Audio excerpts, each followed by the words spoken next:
네, 남성욱 고려대 통일외교학부 교수 스튜디오에 나오셨습니다. 안녕하십니까? 네.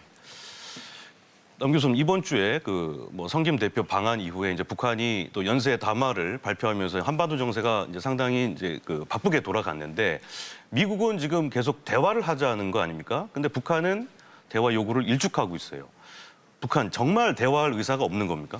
대화할 의사가 있다고 봅니다. 다만 거래를 하기 위해서는 거래 조건이 맞아야겠죠. 평양 입장에서는 워싱턴이 제시하는 어떤 협상의 구체성이 부족하다는 거죠. 최소한 북한이 원하는 것을 전제 조건으로 풀어주고 협상을 제안한다면 아마 하루빨리 나올 겁니다. 북한이 원하는 건 당연히 대북 제재 해제겠죠. 일단 만나서 협상 과정에서 북한의 요구와 미국의 요구를 접점을 찾겠다라는 것이 미국의 입장이죠. 그래서 지금 이제 씨름을 하기 전에 양측이 삿바 싸움을 아주 격렬하게 하고 있는 단계라고 볼 수 있겠습니다. 말하자면 좀 미국의 제의가 조금 부족하다는 걸까요? 일단 구체성이 부족하고 협상장에 나갔다가 미국의 요구 조건만 청취하고 돌아온다면 평양으로서는 얻는 것이 전혀 없죠. 그렇다면 만남을 위한 만남이 그치기 때문에 최소한 전제 조건으로 협상장에 나오는 것만으로도 선물을 좀 달라는 것이죠. 남 교수님, 이번에 김여정 부부장이 낸 담화를 보면은 김여정 부부장 담화는 그동안 이제 특유의 비유를 많이 사용했지 않습니까? 그러면서 이번에는 근데 미국을 그렇게 원색적으로 비난을 또 하지도 않았고 좀 어떻게 보면은 좀 밋밋하지 그런 느낌도 좀 드는데 또 리성권 외무상의 담화도 굉장히 간결했어요.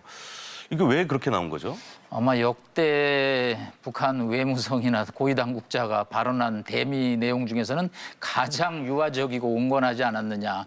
네. 김여정 부부장은 꿈보다 해몽이고 미국이 스스로 위안해서 해석을 한다. 그리고 리성권은 무의미한 협상 만남은 안 하겠다라는 표현을 쓰고 있습니다. 그러면 유의미한 협상은 뭐냐? 북한이 얻는 것이 많은 협상이죠. 그러려면 일단 대북 제재의 일부 해제부터 전제를 깔고 북한과 미국이 협상장에서 만나자는 의미를 완곡하게 표현하고 있습니다. 네, 성김 대표 입장에서는 이번 방한 기간 동안 판문점에서 북한과 좀 대화를 하고 싶었을 수 있었을 텐데요. 결국 아무 소득 없이 돌아갔습니다. 혹시 공개되지 않은 물밑 메시지가 있었을 가능성도 있을까요? 네, 가능성은 굉장히 높았다고 볼 수 있습니다. 사실은 싱가포르 회담 전에 성김 특사가 이제 최선희 차관을 판문점에서 7번이나 만난 적이 있죠. 그렇기 때문에 이제 우리 언론들이 기대를 했지만 이 본 게임도 전에 물밑 접촉을 언론 공개하에서 하는 것은 북한 입장에서는 얻는 것이 없다고 본 거죠. 그래서 사실은 이번에는 대북 특별 대표 임명 후에 공식적으로 서울을 방문해서 한미일 네트워크를 강화하는 수준에 머무르고 이제 본격적인 북한과 미국의 접촉은 아마 제3국이나 뉴욕 채널을 통해서 이루어질 것으로 예상이 됩니다. 교수님, 이제 북미 관계는 그렇고요. 이제 북중 관계를 좀 보면은 북중 양국의 대사들이 이제 각자 이제 상호 기고문을 또 이제 당 기관지에 냈지 않습니까? 그것도 한미일 3국의 북핵 수석 대표들이 서울에서 모이는 날, 그날 맞춰서 이제 상호 기고문이 나왔는데 이건 굉장히 이례적인 거 아닌가요? 네, 양측의 협력이 최고조에 달하고 있습니다. 5월 21일 워싱턴에서 한미동맹 성명이 나온 뒤에 닷새 만에 베이징에서 북중 간에 또 조대 만찬이 있었습니다. 왕이 부장이 얘기를 했습니다. 부총리급을 보내줘서 아주 감사하고 우리가 잘 협의를 하겠다고 또다시 이제 성김 대사의 온 날에 맞추어서 인민일보와 노동신문의 양측의 언론 기고문을 보도함으로써 정말 혈맹을 과시하고 있습니다.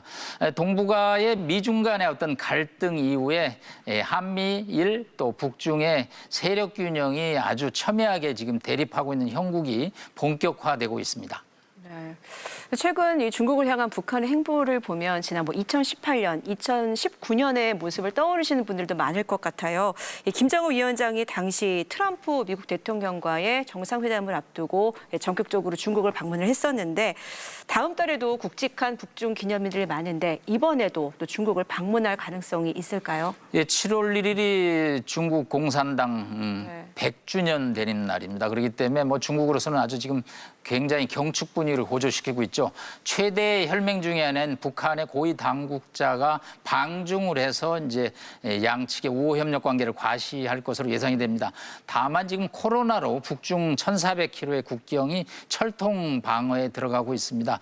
사실 중국에 있는 북한 사람들조차도 평양으로 들어온 것이 지금 차단되고 있죠.